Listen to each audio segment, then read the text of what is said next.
আপনারা মানে যে এমপি হয়েছেন 5 বছর দেখা যায় না, চোর বুদ্ধা তারপরে গরু চোর, তাদেরকে আমরা আজকের দিনে বরখাস্ত করলাম।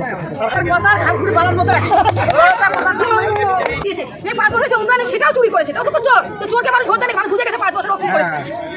দিদি আপনি জনসভায় আসছেন, কি বার্তা বলেন আপনি?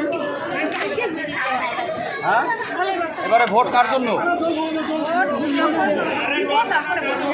আগে দিবেন তারপরে বলবেন। জনসভায় আসছেন যখন, তারপর আবার ভয় কিসের? ভয় তো কিছু নেই। তাহলে বলতে কি লজ্জা পাচ্ছেন? না, লজ্জা কিসের? আমাকে আমার কাজ করে যেতে হবে, আমরা চাচ্ছি। 1000 টাকা যে লক্ষ্মীর ভাণ্ডার পাচ্ছেন, সেটা আপনি কখন খুশি হয়েছেন?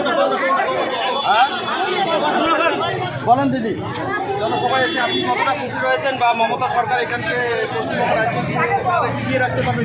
মমতা ব্যানার্জি যে লক্ষ্মীর ভাণ্ডার দিয়েছে, আর লক্ষ্মীরা মমতা ব্যানার্জিকে কি করে আগামী দিন মমতা ব্যানার্জি ছিল, আগামী দিন মমতা ব্যানার্জি থাকবে, এটা আমরা মানে আশা করি এবং আশাবাদী।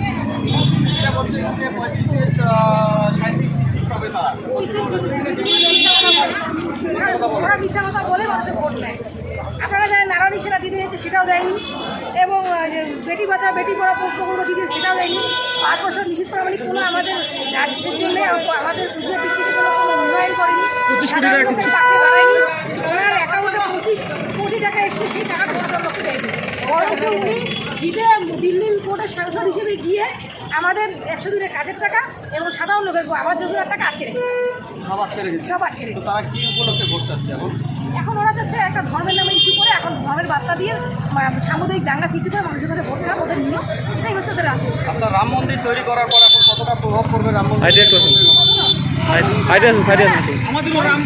ধর্ম হচ্ছে মানুষের মন্দির, ধর্ম যার যার কাজটা, সব সবার ধর্ম নিয়ে রাজনীতি মানুষ বুঝে গেছে। বিজেপি একটাই ইস্যু, ওরা ধর্ম নিয়ে রাজনীতি করে। ধর্মের রাজনীতি এবার কুচবিহার ডিস্ট্রিক্টের লোক বুঝে গেছে, ধর্ম নিয়ে এবার কোনো খেল চলবে না।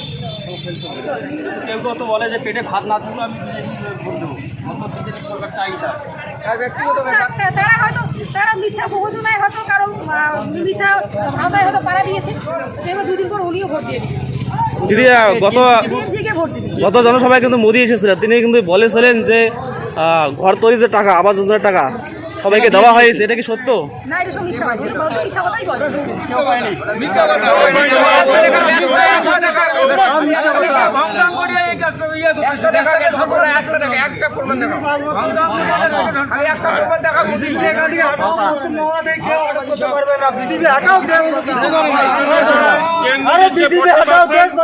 আর রাজ্য দিচ্ছে 60%। ছবি কেন থাকবে না আমাদের? দিচ্ছে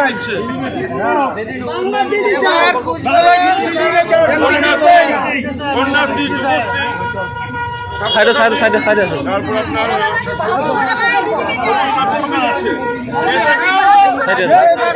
তোর জন্য 5 দিবেন।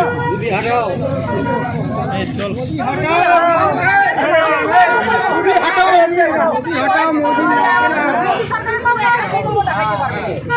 ওদের শুধু একটাই ইস্যু, ধর্মের বার্তা, কোনো ইস্যু না। বিজেপি কিন্তু বলে যে ধর্মের ইস্যুটা হচ্ছে মমতা ব্যানার্জি।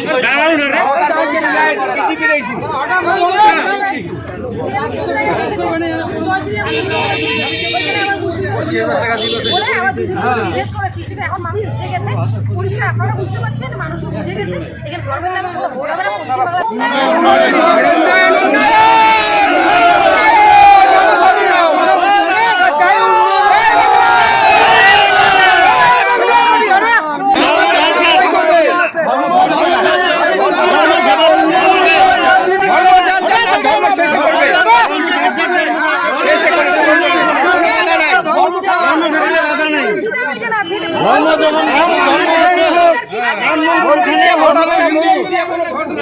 ধর্ম জায়গা ধর্ম আছে, এখনো ভোট নাই।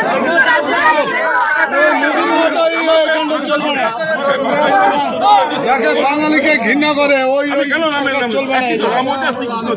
আমার 10 লাখ টাকা কেন আমরা শ্রীরাম বলবো, কেন শ্রীকৃষ্ণ বলবো না? আমরা আমাদের রাজনীতি করবো কেন সেটা করবো? রাম হলো হৃদয়ে, ঠিক আছে, রাজনীতিতে নয়। যে বিজেপি রাজনীতি করতেছে ধর্ম নিয়ে, তাদেরকে না, তাদেরকে আর কি বলে যায়, নিচু জামা। সনাতন ধর্মে ইষ্টদেবতা, ঠিক আছে, ধর্ম হলো যার যার ধর্ম তার তার। ফাঁসিঘাট সেতু নিয়ে কি বলতেছেন? কথা হবে সেটা ফাঁসি খাবে সে তো হবেই। আপনার বাড়ি কোথায়? আমি এই মাথা ভাঙাতে। মাথা ভাঙা। মাথা ভাঙা। তো যাতায়াত কি ঘুরে আসছেন এদিকে না ফাঁসি আমরা কাটা পার হয়ে আসছেন? আমরা ফাঁসি ঘাট পার হয়ে আসি না, আমরা তো হয় ঘুঘুমারি দিয়ে আসি, নয় আপনার পন্ডিবাড়ি দিয়ে আসি। আপনার নামটা? এবার যদি দিদি এখানকার সাংসদ যিনি প্রার্থী রয়েছেন জগদীশ চন্দ্র বসু যদি ক্ষমতায় আসেন তাহলে কি মনে হয় যে ফাঁসি কাটা তৈরি হবে এবার? অবশ্যই অবশ্যই অবশ্যই হবে এবং খুব উন্নয়ন হবে। জয় শুধু এত বড় জয় শুধু আমাদের করে দিয়েছে, শুধু ফাঁসি কাছে সামান্য একটা সেটা নিয়ে বড় কথা নয়, আমাদের কথা কুচবিহারের নিখিত পাড়া মানে যে এমপি হয়েছেন 5 বছর দেখা যায় না, সে চোর গুড্ডা তার মনে গরু চোর, তাদেরকে আমরা আজকের দিনে বরখাস্ত করলাম আজকের থেকে। তার কারণ আমরা ভোট জগদীশ থেকে গেছে আমরা চাই এবার আমরা বাংলাদেশে পাঠিয়ে দেবো। তার কারণ নিখিত পাড়া যেদিন যেতে সেদিন বাংলাদেশে ও যে জন্মস্থান ওখানে উল্লাস উঠে। তার কারণ এইরকম লোককে ও বলতেছে আমি হিন্দু আমরা রাজবংশী। ও কোথাকার রাজবংশী? আমরা স্থানীয়। হ্যাঁ, ও মানতেছে রাজবংশী। ওরা কিন্তু বলে যে ও বাংলাদেশি ভাই পাড়া মানে বাংলাদেশ। ওর কোথায় চোর ডাকাতি ওর নামে তো কেস আছে ভাই, এটা তো বাস্তব। ওর নামে তো কেস আছে না?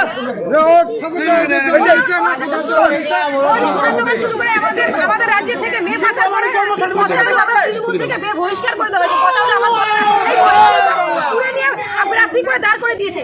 5 বছর যে উন্নয়ন সেটাও চুরি করেছে, তাও তো চোর। তো চোরকে মানুষ ভোট দেয় নাকি? মানুষ বুঝে গেছে 5 বছর ও কি করেছে।